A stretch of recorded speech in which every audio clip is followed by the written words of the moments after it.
What the f?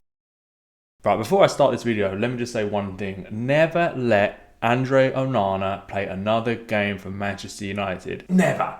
Never. He's done. He is the worst goalkeeper I've ever seen playing professionally. And like, that's not even like a hyperbole. It's not even like being dramatic. He is horrendous. And the thing is, I'm going to sort of defend Amorim in this video. But if he continues to play Onana, Amorim out. Because no man should be looking at Onana and thinking, yeah, he's the goalkeeper that I need for my team. Get him out! But anyway, back to the game. I'm lost for words, but you know, I'm going to try to find them. I mean, the dust is still settling on Manchester United's exit from the Carabao Cup at the hands of Grimsby Town. That's League 2, Grimsby Town. I mean, just saying that feels quite ridiculous, doesn't it? And no offense to Grimsby, like they played outstanding, they were incredible and they deserved the win, they deserved to go through. But Man United have not only been knocked out by a League 2 team, you know, that stuff happens. It happens all the time. Big teams have been knocked out in cups, it's happened before, it's going to happen again, like it is what it is, it happens. But United weren't just knocked out, they were outplayed and systematically torn apart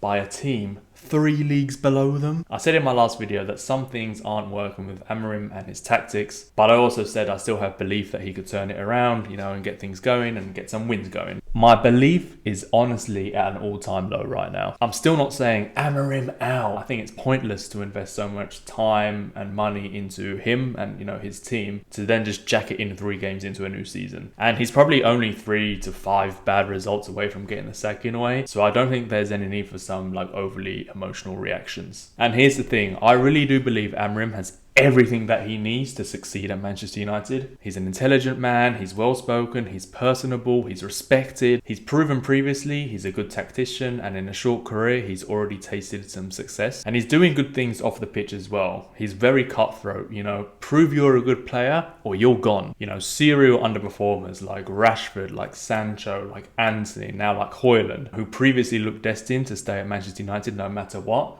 they're all likely to leave soon if they haven't already. And this is something that Man United have needed for such a long time, but no manager has had the bollocks to do it. But there are some things that will hold Rúben Amorim back. And unless he's able to, you know, look at himself in the mirror, get rid of any ego and fix these things, he is destined to fail at Manchester United. And the writing is on the wall already. And before I reveal what exactly I think those things are, many people are commenting on the formation, the 3-4-3. They're saying that it's not working, it's not good enough. But it's not that. The 3-4-3 is an absolutely fine formation. It's been used for decades. It's been very successful. Many teams have won many things with it. It's being used professionally by hundreds of teams. Like the 3-4-3 fundamentally is fine. There are some things with Amorim's defensive setup though. He's been setting up with 5 across the back, which normally puts you in a disadvantage elsewhere on the pitch because teams aren't really going to commit 5 straight line forwards, you know, to an attack. And the opposition will always find themselves with an extra man somewhere, which is fine if it's just a centre back, you know, or a left back playing really out wide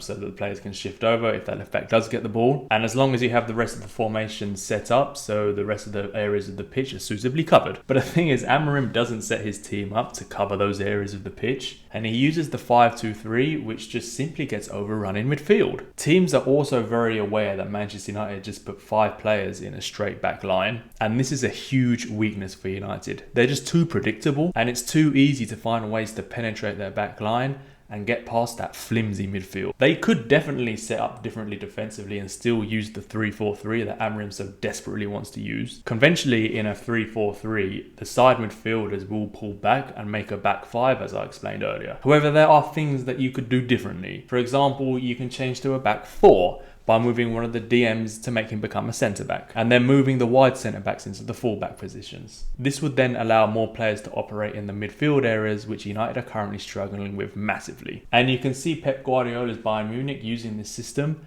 a back 3, which then changes to a back 4, when they're defending. As you can see, Xabi Alonso dropping back to centre-back. But herein lies the issues with Amorim, and actually the reasons behind the title of this video. The first one is he is too damn stubborn to change. And we can see this character trait is actually a positive elsewhere. It takes a very strong-willed man to lead Manchester United, and any disrespect or dissent against him leads to players getting sold on. You can see it in Garnacho, it's happening right now. Disrespect the club and you're gone. And that is the positive side to Amorim's, you know, my way or the highway approach. Unfortunately, it has an extremely negative effect when it comes to tactics. And the second trait I believe is causing him seriously harm is his inability or his refusal to adapt. You know, it sort of links in with his stubbornness, but the thing is, he does have the ability to adapt. He's a good tactician, he's a good communicator, and he can get the team playing how he wants. Like it or hate it, he does have a preference for long ball football, which he uses to avoid the opponent's high press. And you can see from the stats, it's working. United have the highest percentage of successful long balls in the Premier League, which just goes to show he can be tactically astute